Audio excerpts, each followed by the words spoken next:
What? Micro changes in air density. My ass.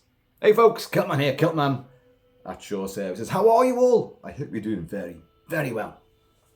Now, in the immortal words of Martin Luther King, I had a dream. But my dream, I was aboard the Commercial Starship NOSTROMO. I was. But in that weird way that dreams are, all the crew were there, but none of them looked like Sigourney Weaver or Tom Skerritt or Yaphet Kotto. None of them. And there wasn't an alien there either. But the whole thing was confined to me sitting on the bridge of the Nostromo with all these other characters who didn't look like the characters in the movie. And we were just arguing about, like, that's not our system. I know that. Oh, where's Earth? Well, you're the navigator. You should know. And all that kind of stuff was going on. And then someone was talking about Jonesy the cat. Never saw the cat either. Anyway, I woke up and I thought, oh, that was great. I really, really enjoyed that dream. Even though there was no alien xenomorphic sort of activity going on. It was just me sitting there with these workaday space truckers. And it was great. These intergalactic grease monkeys. It was wonderful. I enjoyed it. So it got me thinking about how that particular team, these workers on board a long-haul commercial starship, could interact with each other, and are they convincing?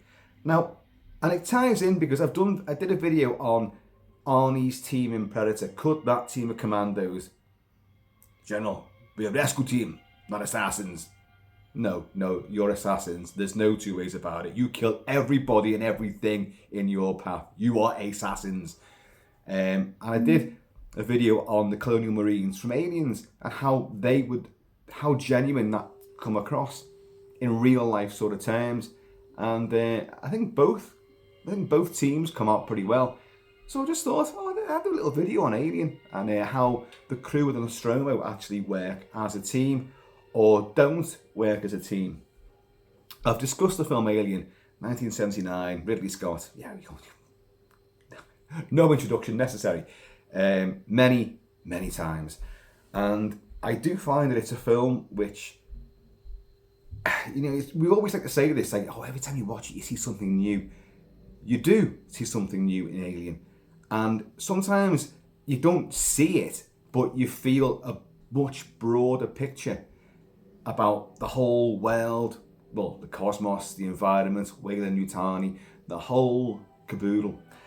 In many ways, the way that the films then moved on, they explored the xenomorph, the alien, perfectly understandable. And then, rather stupidly, Ridley Scott tried to explore how the xenomorph and that whole culture and, the space jockey, now an engineer, came to be. And that's lamentable. Prometheus and Covenant are full of ideas, none of which work.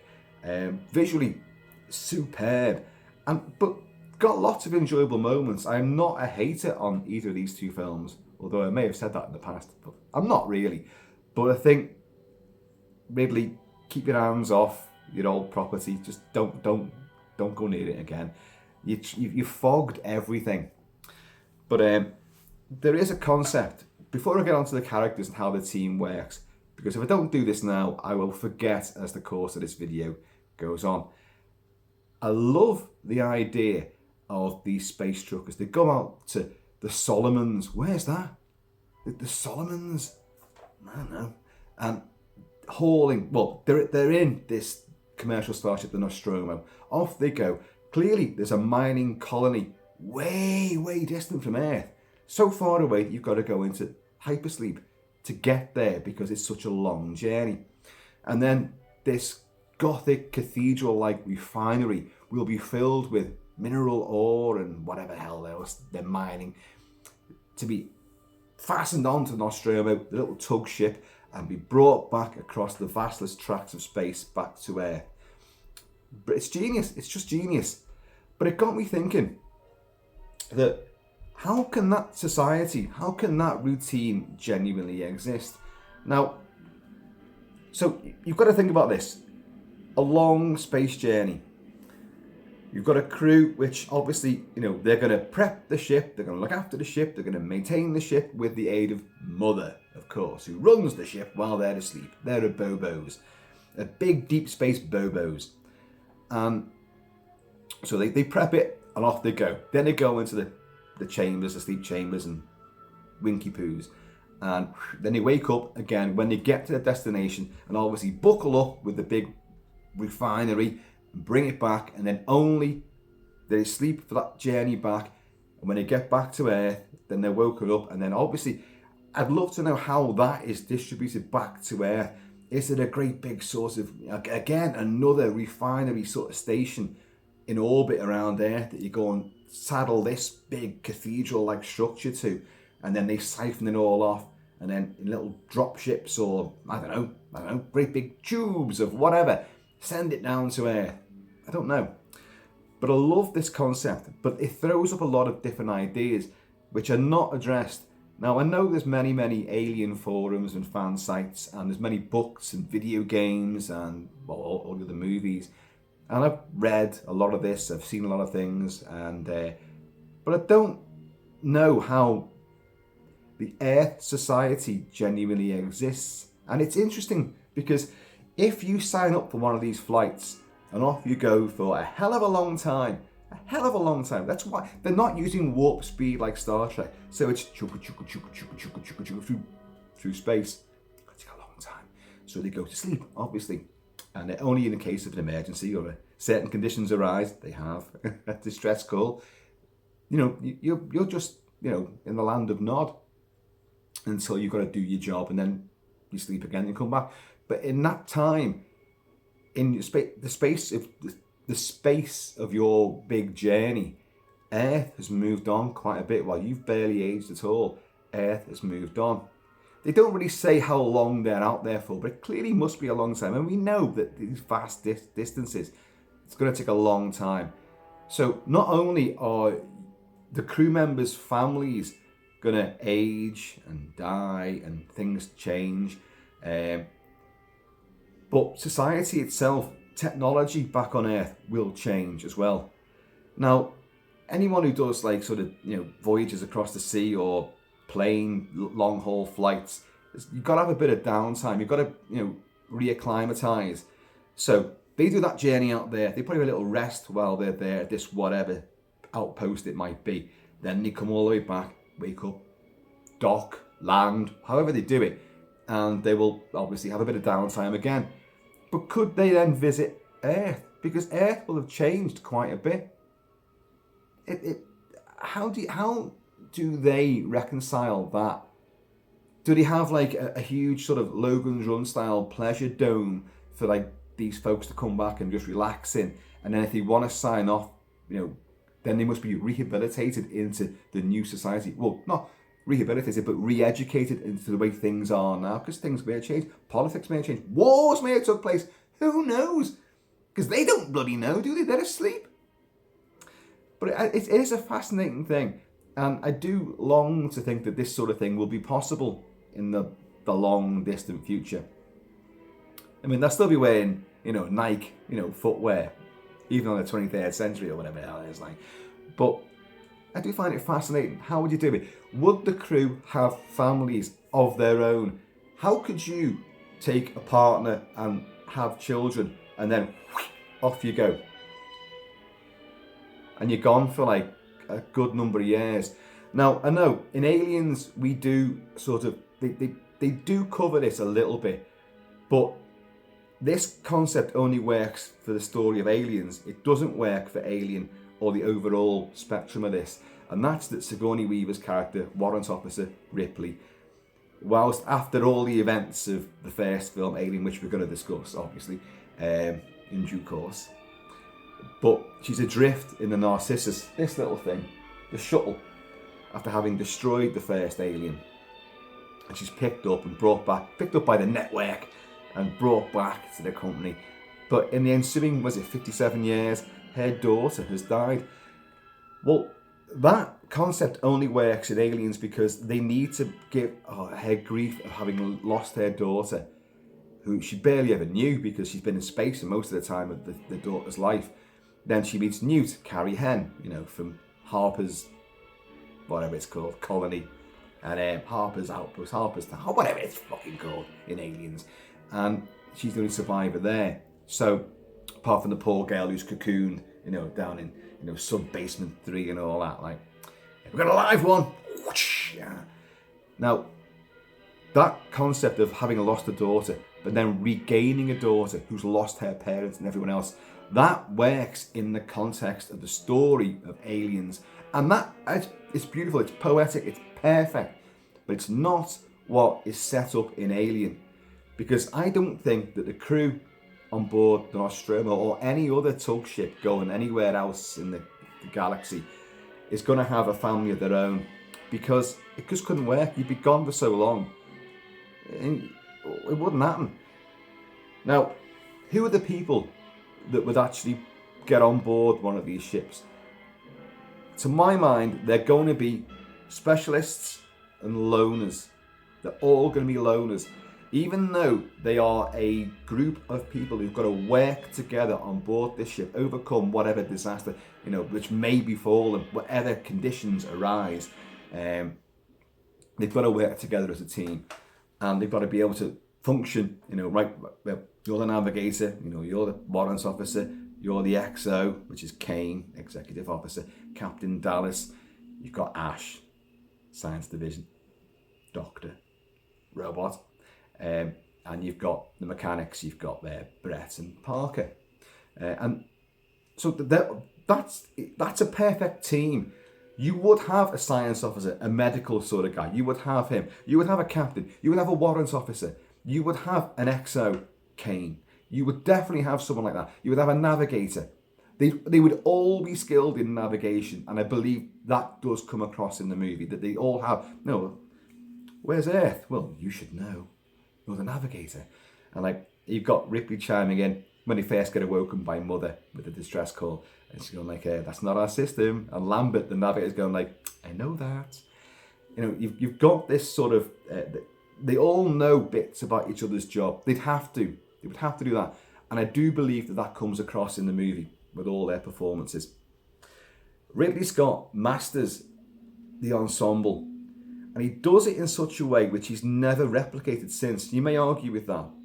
I would say that maybe Black Hawk Down comes close. But Black Hawk Down is a snapshot of a hell of a lot of characters involved in a hellish maelstrom of action and tension, who've got to react rather than any character depth coming out. But they all function as teams together, because that's what they do. They're military men, so they're trained. And that does come across. I think he does depict the Battle of Mogadishu in Black Hawk Down extremely well.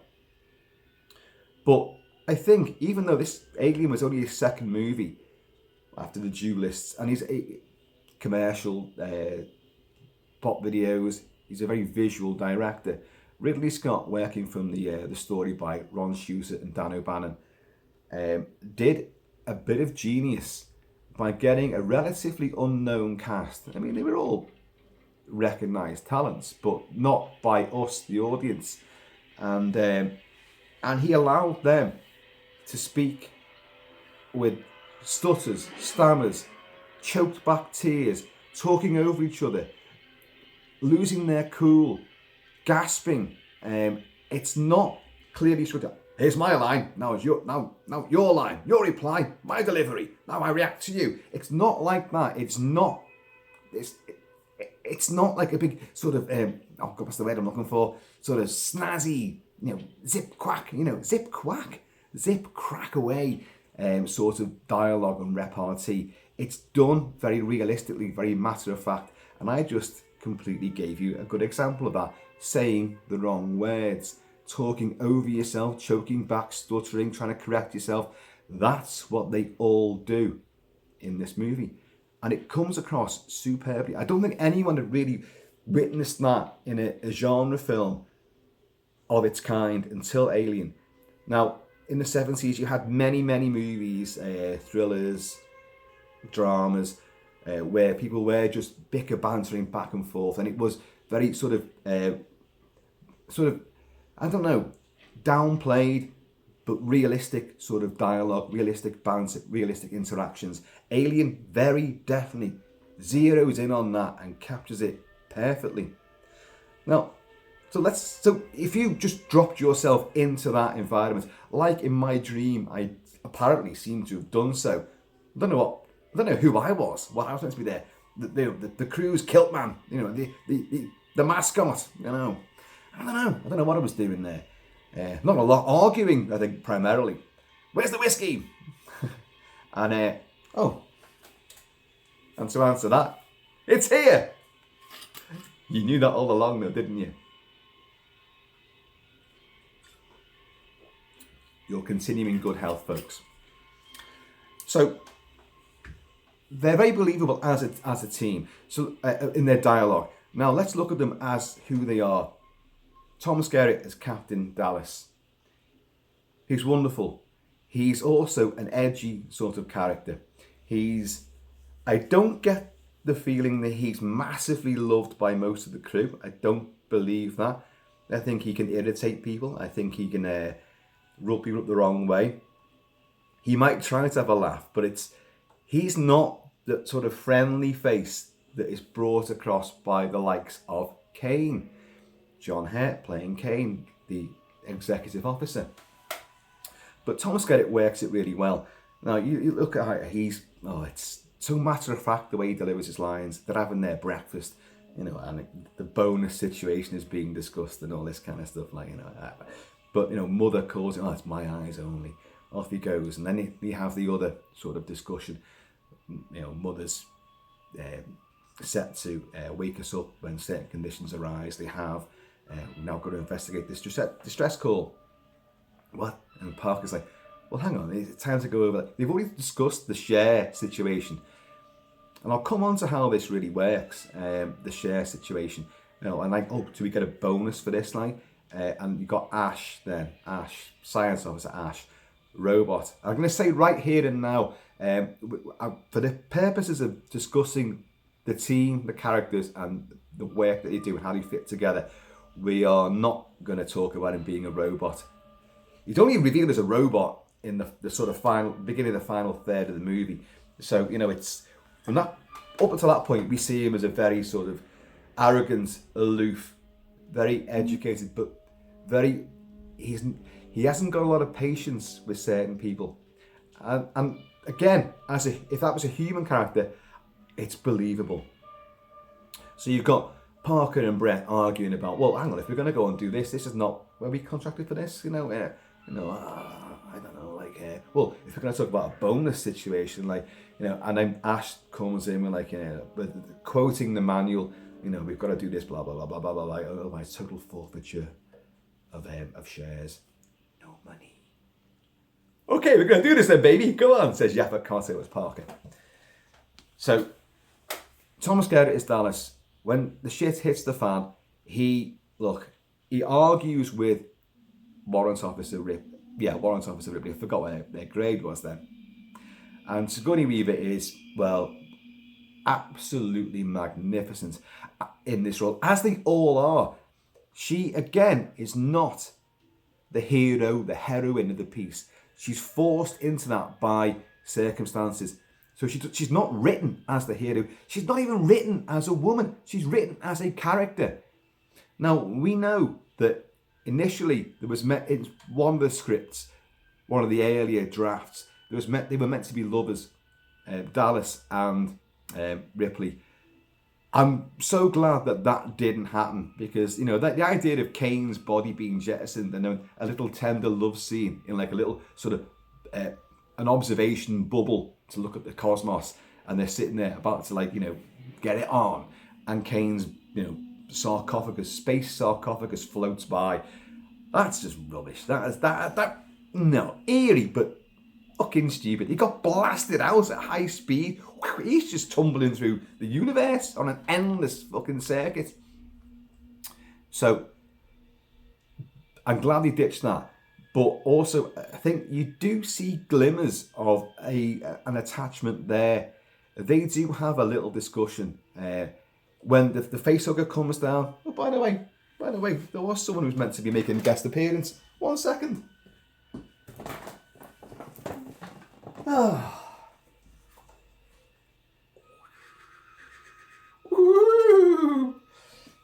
Yeah, I forgot about him. Let's just hook him up here. Come on. Oh, God. There you go. That'll do. When the dead facehugger drops down in the med bay, watch how Tom Skerritt as Dallas pulls Ripley back and protects her. I mean, I think you probably would anyway. It's just a chivalrous thing to do. And you wouldn't feel that way towards Ash, because Ash is a very sort of, he's in charge of his own space. And you get that, even as a human being. You totally understand that I'll look after myself. Don't you worry about me. And you get that. But also, when Ripley and Dallas are discussing Ash, do you ever ship out with Ash before? No. I did a couple of tours with another science officer, and then at the last minute they changed it for Ash. I don't trust him. I don't like him. I don't trust anybody. I don't listen to anybody. But when it comes down to the science, science division, science officer has the final word. How does that happen? Because, my dear, the company says that's the way it's got to happen. My dear, those two have a little bit of a bond, and it works. It's not elaborated upon. You don't realise that they originally they're meant to have a romantic attachment. Dallas goes into the air shafts when they realise the alien's in there. He goes in there. Initially, it's Sigourney Weaver's Ripley. Lambert says, "Who gets to go into the shaft?" And Ripley goes, "I do." And no, but Dallas is no, it's me. I'm the captain of the ship. I've lost 2 crew. By that stage, he's lost 2 crewmen, Kane, and he's lost Brett as well. We'll come on to all this then. I mean, you know it anyway. It's just discussing how the characters interact and how they work together and how believable the whole scenario is with their performances. And he says, "No, I'm going in there." Now, we all know it all goes tits up for him in there. "Oh God, Dallas, move! It's headed right towards you. Move, Dallas, get out of there!" And all that. And you just see Ash just sort of go side on, profile. And he just, because he knew it was going to happen. But you see poor Ripley. Now, whether you can see a romantic connection there, or just we've lost someone else, and out of all the crew here, I liked him most of all, and she just goes, that because you've lost the captain now, another crew member's gone. But let's get back to this crew dynamic. This is a very brittle and very unlikable crew. They argue, they are not pleasant to each other. There's a definite female rivalry between Lambert, Veronica Cartwright, and Ripley. Right from the way I go, you've got that. It's not our system. I know that. Yeah. And then you've got the whole airlock situation, the quarantine. Look, the manual states you've got to stay in quarantine. He's got an alien organism attached to him. I don't know what infection that could spread throughout the rest of the crew. I can't let you in. This is Sigourney Weaver. This is Ripley talking to Dallas, who they are probably the closest, apart from Parker and Brett, they're the 2 closest characters to one another in this entire thing. But because Kane has got this thing on his face, and she won't let him in. No, you've got it. 24 hours quarantine. Is it 24 hours? It's whatever. It's a long time anyway. And because Ash is working to an ulterior motive. But Ash, you could say, even ignoring the fact that he's a robot and he has got the hidden agenda, he's letting them in because there's an overriding captain's order. As your captain, I'm ordering you to open the airlock and let us in. So he does. So obviously Ripley and Ash are now, she doesn't like him anyway. No one likes Ash. Nobody likes Ash because Ash is so arrogant, aloof, and above all the standing of everyone else. He's patronising, he's condescending, what is it? Keon? Micro changes in air density. He's just, he's a swine. I think it's safe to assume it's not a zombie. And all this kind of stuff but so Ripley, he breaks Ripley's rule. Now Ripley was right. She's warrant officer. The XO executive officer is out with the sort of search team, the little Dallas, Lambert, and Kane have gone out to see the derelict, which is, I think it's somewhere there. I think it's sitting down behind me there, the derelict. And of course, Kane comes a cropper. We won't go into the mechanics of scene structure, like why, we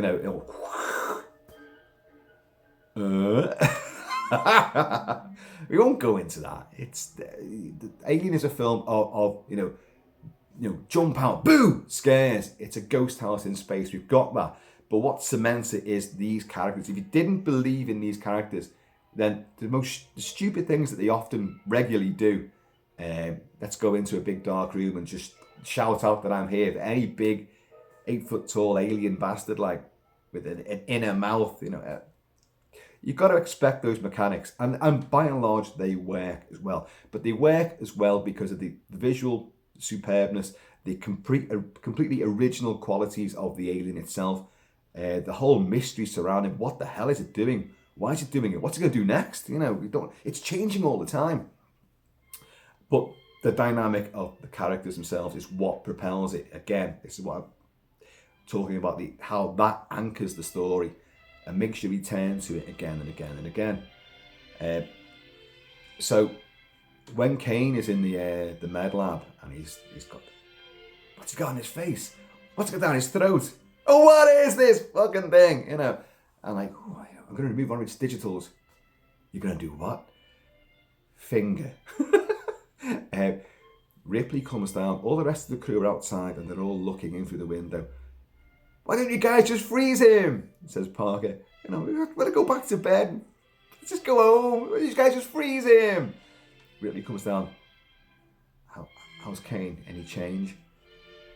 And Lambert, who is the quiet, shy, very vulnerable one, goes for Ripley. You bitch, bang.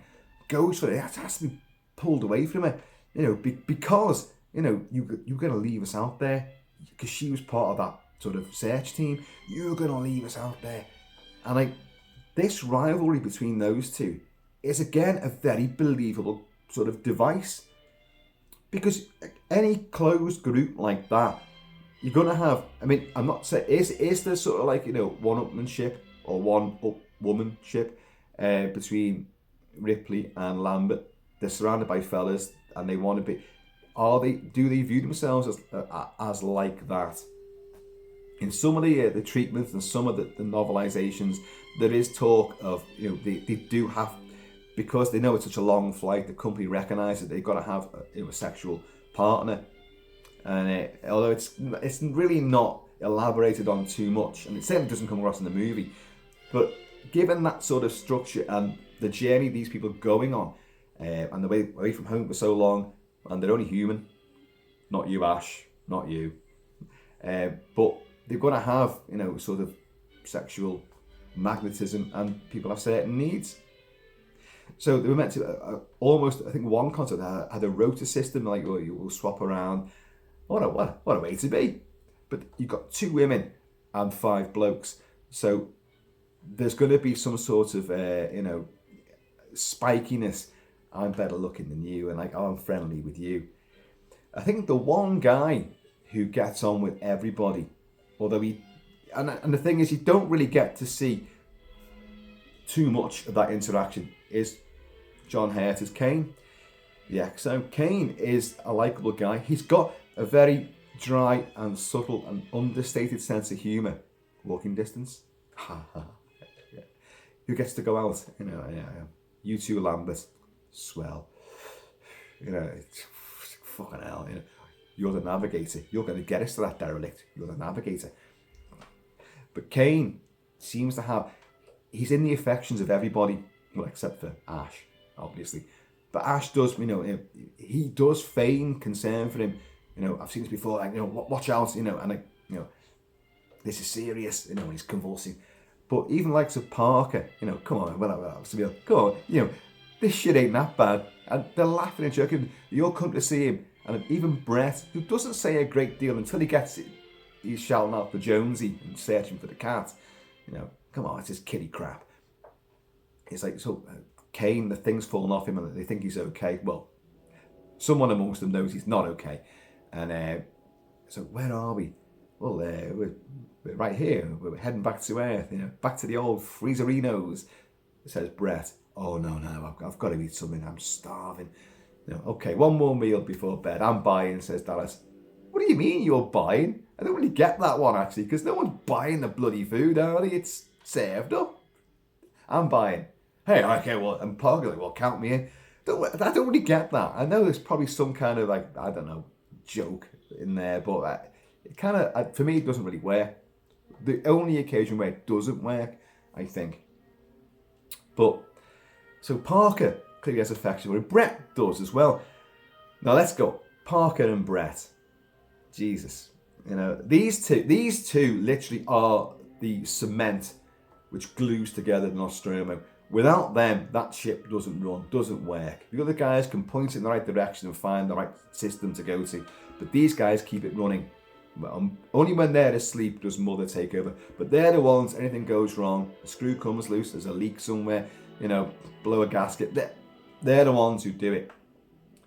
And they're great. But they are, again, you've got the class system which is taking place. They don't earn as much. And that's the company for you.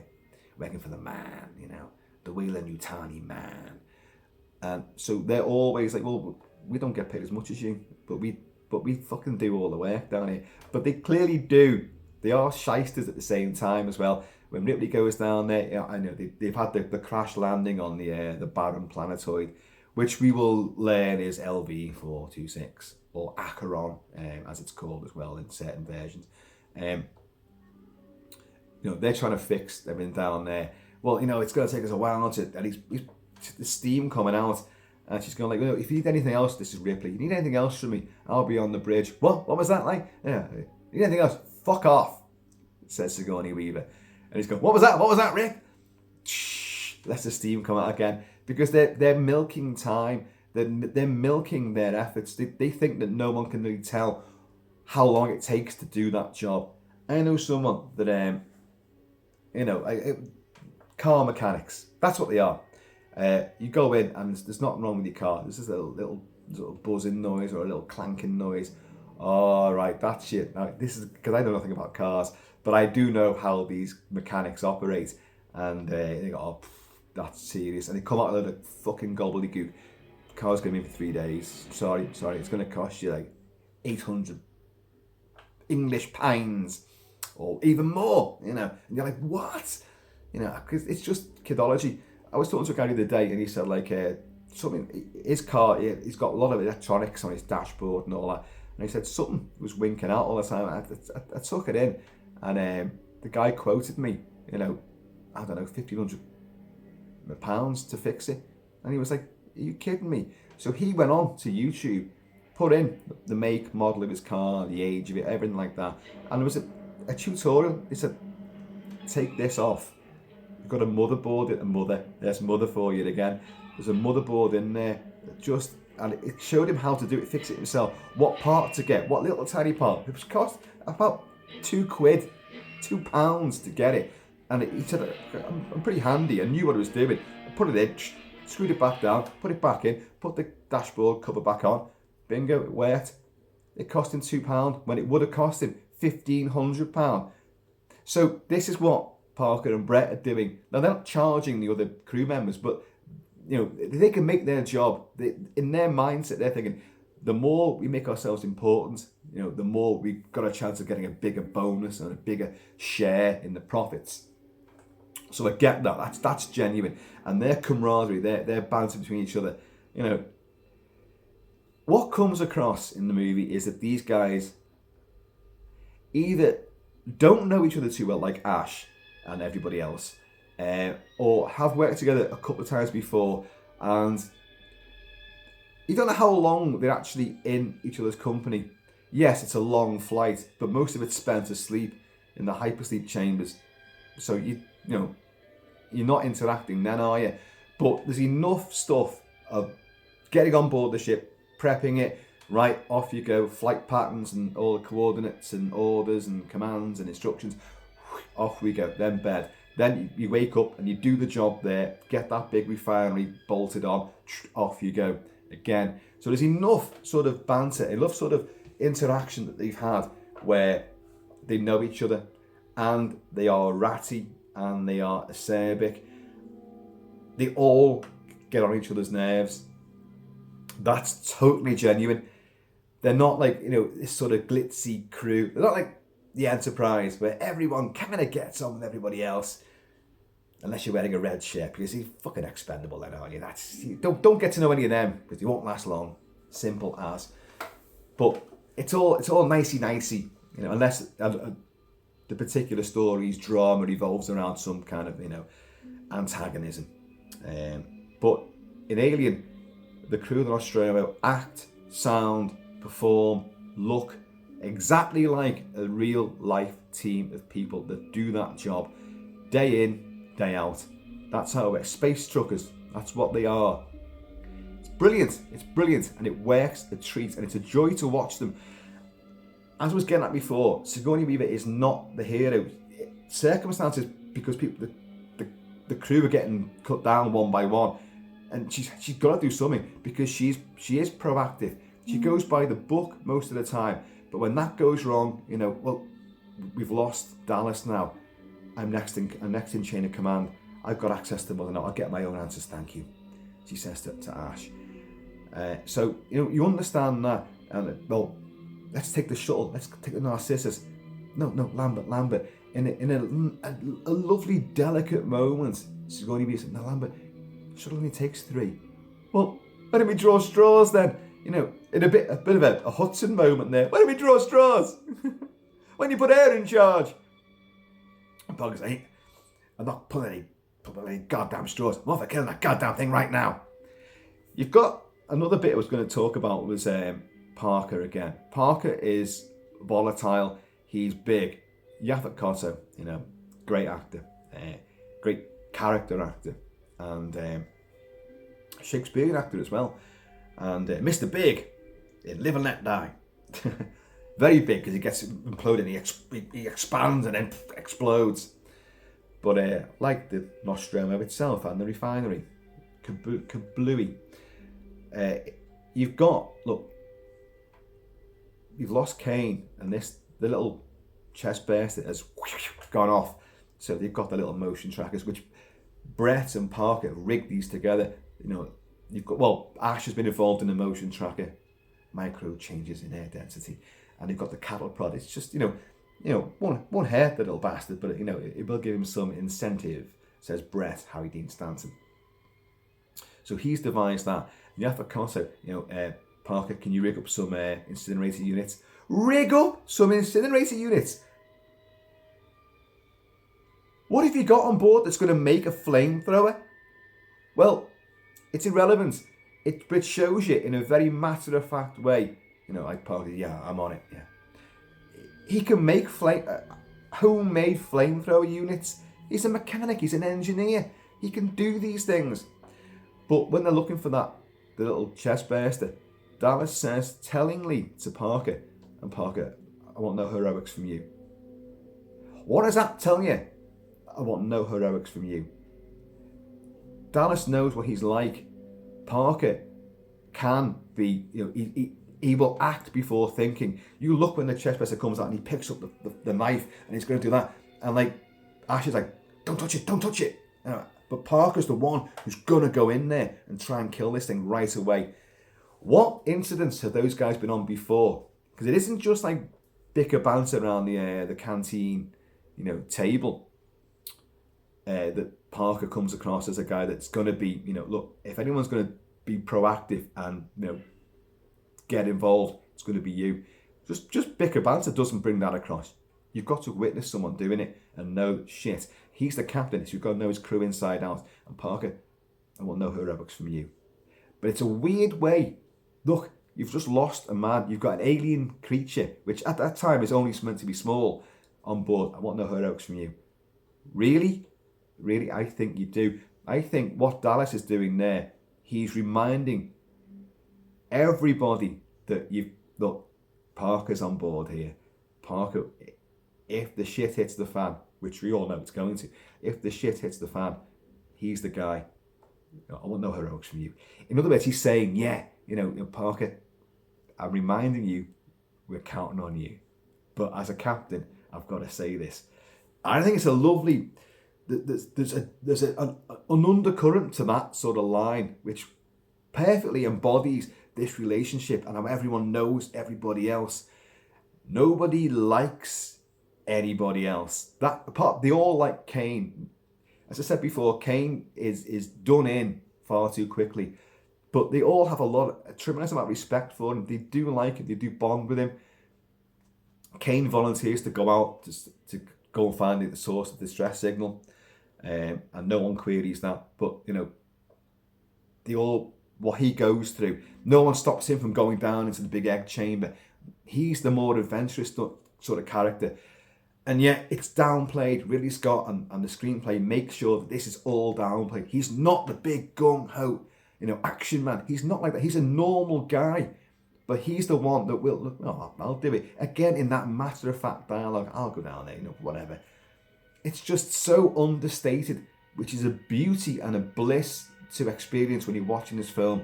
You've not got any of the stupid, punchy one-liners, which we all know and love. But those sort of things transform a film from being totally believable and totally credible to being heightened, more totally unreal, still no less enjoyable. But the beauty of Alien is that you believe these guys live and work on board that ship. No, they know all the nuts and bolts. They know their job inside out. They don't necessarily get on well with each other. There's a lot of animosity. There's a lot of hidden rivalries and antagonism which goes on. That's exactly how things do work. The dialogue is totally believable. Totally. So many little great refrains and moments. I've already quoted a few of them. But I'll tell you, just found this again. This is Jerry Goldsmith's score from Freud, which was brought into Alien. I've discussed this a lot. Dallas is in the air shaft. He's about to get caught. If you listen to Jerry Goldsmith's actual score for Alien, which Intrada put out the full complete score that he wrote for Alien, none of this is in there because it wasn't for that movie. It's from Freud and Ridley Scott and the editor Terry Rawlings brought this other score in. But it worked. I can't imagine watching a film without stuff like this in it. Oh.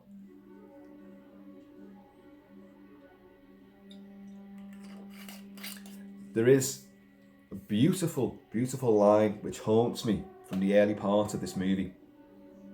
It's from Sigourney Weaver.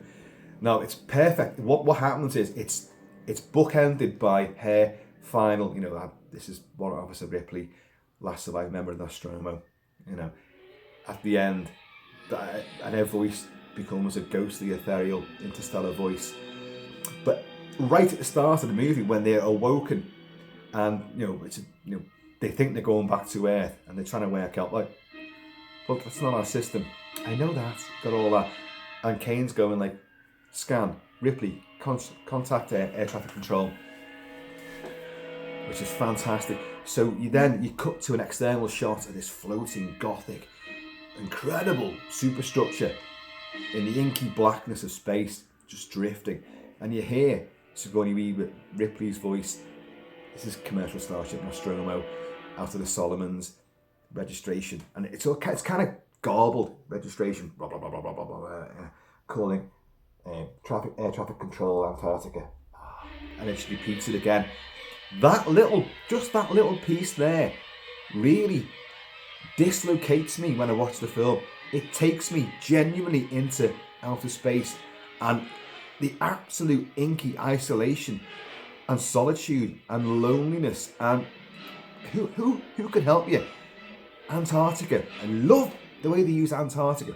Why would it be Antarctica? It's not going to be Cape Canaveral. It's not going to be, Miami International Airport air traffic control. It's not going to be that, is it? It's going to be a huge place on planet Earth where you could erect massive interstellar radio stations, transmission and signal, receptors. Antarctica, one of the magnetic poles of the Earth. You're gonna have it based there, and I just love it. It adds another haunting quality. Maybe because I'm a massive lover of the film The Thing, as you guys all know, and it's still my favourite film.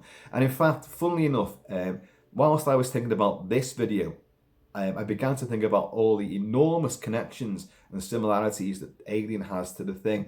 Not in a rip-off sort of way. The Thing does not rip off Alien. It takes both films, use the concept of an external invader infiltrating a small enclosed group who are isolated and have to look after themselves against a foe which is far greater than they first anticipate, and manipulates and changes things, and their numbers get cut down.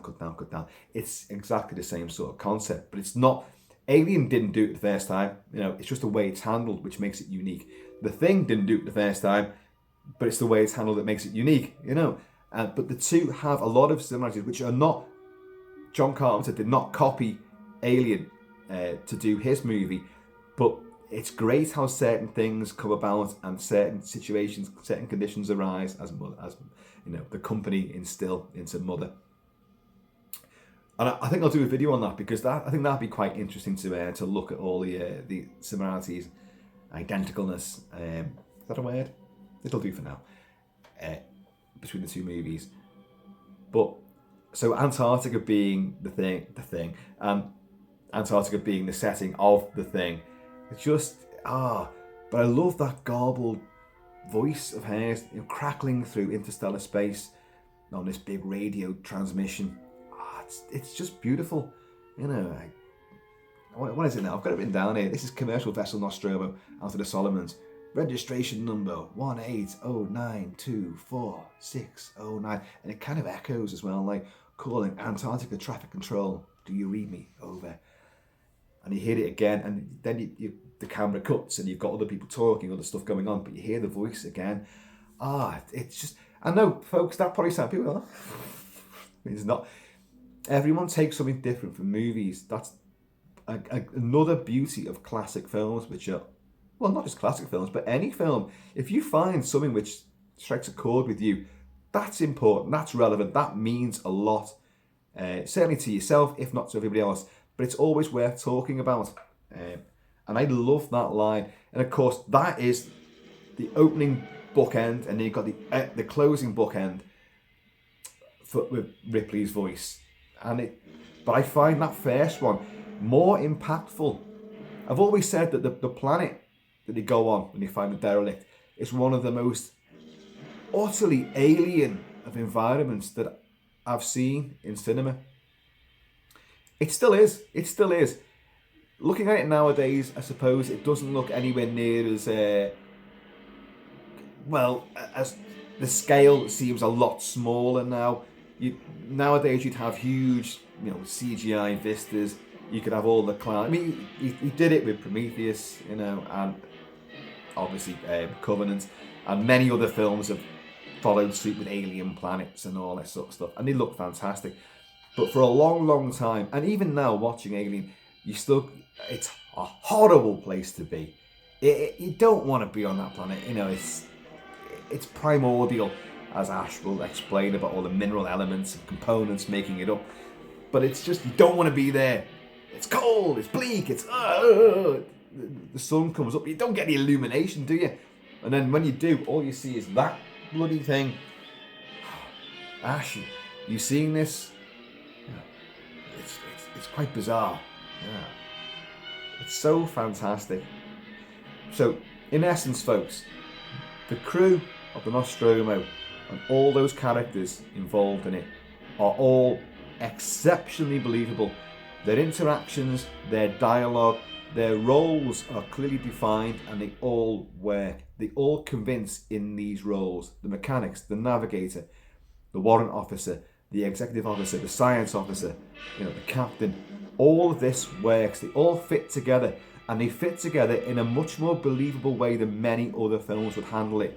Where they're all kind of, they've got a bit of an in-joke, they've got this. It would be set up in such a way so you'd have certain, these two are together, those two are together, these two are, are loggerheads. It's set up too quickly, too obvious. Ridley Scott, working with that script and these excellent performers, make and capture a snapshot of a real-life working interstellar crew. And it works. There's no time for major grief when a character dies. We just found this laying there. No Dallas, no blood, nothing. It's the flame unit, from Dallas being taken in the air shaft. that sounded wrong, didn't it? Being taken in the air shaft. I do apologise, folks. But there's no time to grieve. Apart from for Kane, does anyone want to say anything before I jettison Kane's body? No one does. They all like Kane, but no one does. There's another telling and very believable thing. Is it because they're too grief-stricken? No. They all do miss him, but they don't know him that well. He's one of their team that they like, but they don't. None of these guys know each other. That's the thing. Parker and Brett might have a deeper camaraderie and a similar background. They're monkey wrenches and all this sort of stuff, and screws and coolants and engineering, machinery stuff, nuts and bolts. They know that, but as characters, as friends outside, they have a similar background and they gel. Nobody else has come from a similar background. Apart from what I said at the start, they're all individuals.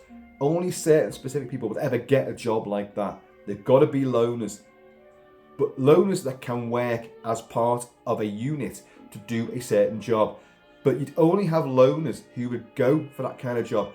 And a company would know that. So it all works. It all gels, folks.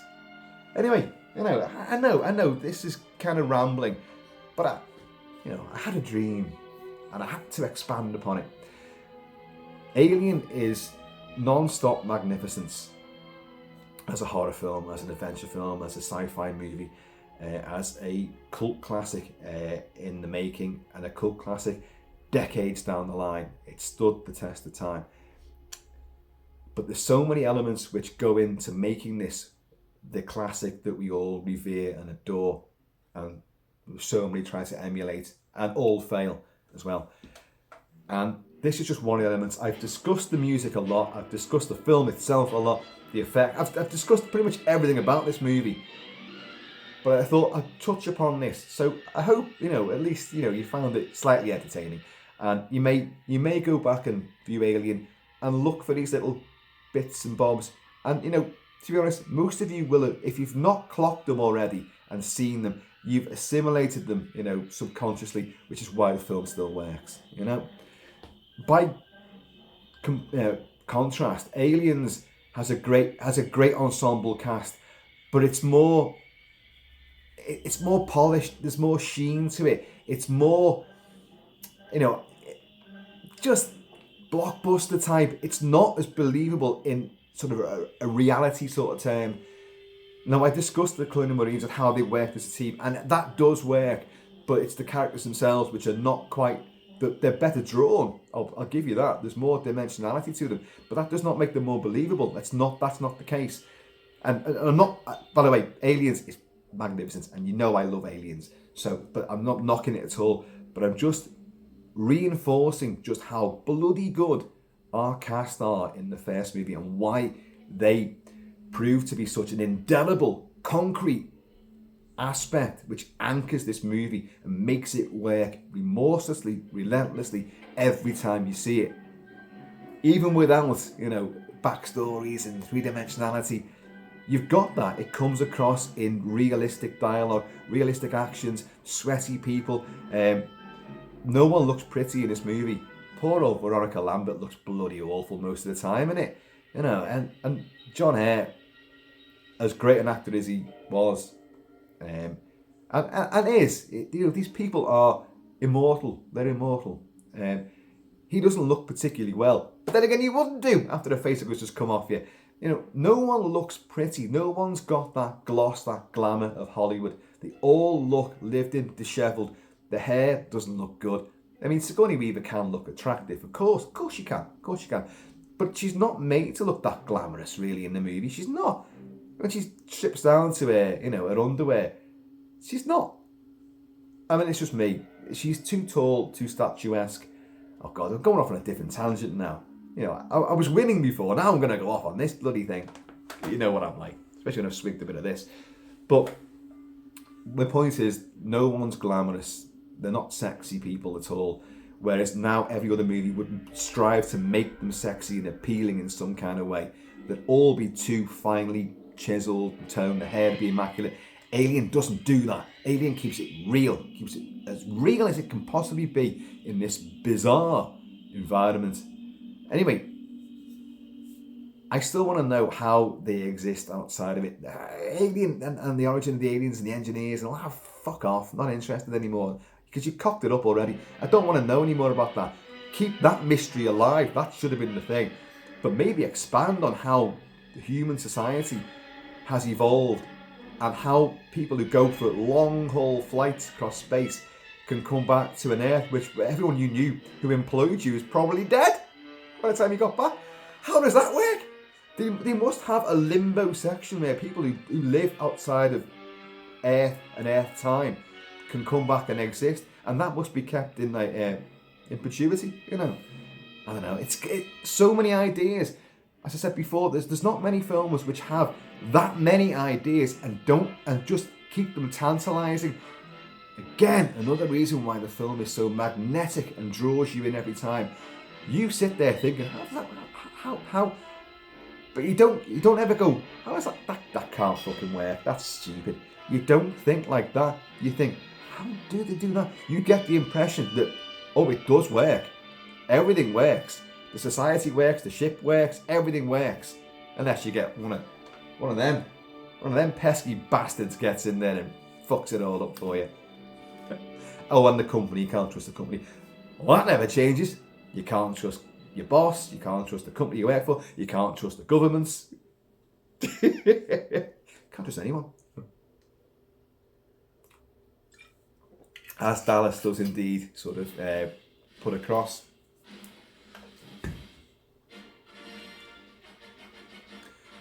Should I not have started this video with that playing? Anyway, folks, I have been always Sharby Kilt-Man. What the hell is this around my neck? How did I forget that was even there? Please, keep it kilted, keep it Celtic. And as always, these longer videos, you're just meant to sit back with a drink. Funny how I say this at the end. You sit back with a drink and you just, let me prattle on. But hopefully you get something from it. Folks, love you all. Please, be happy, be healthy. Keep it Celtic, keep it Celtic. And I'm going to see you all.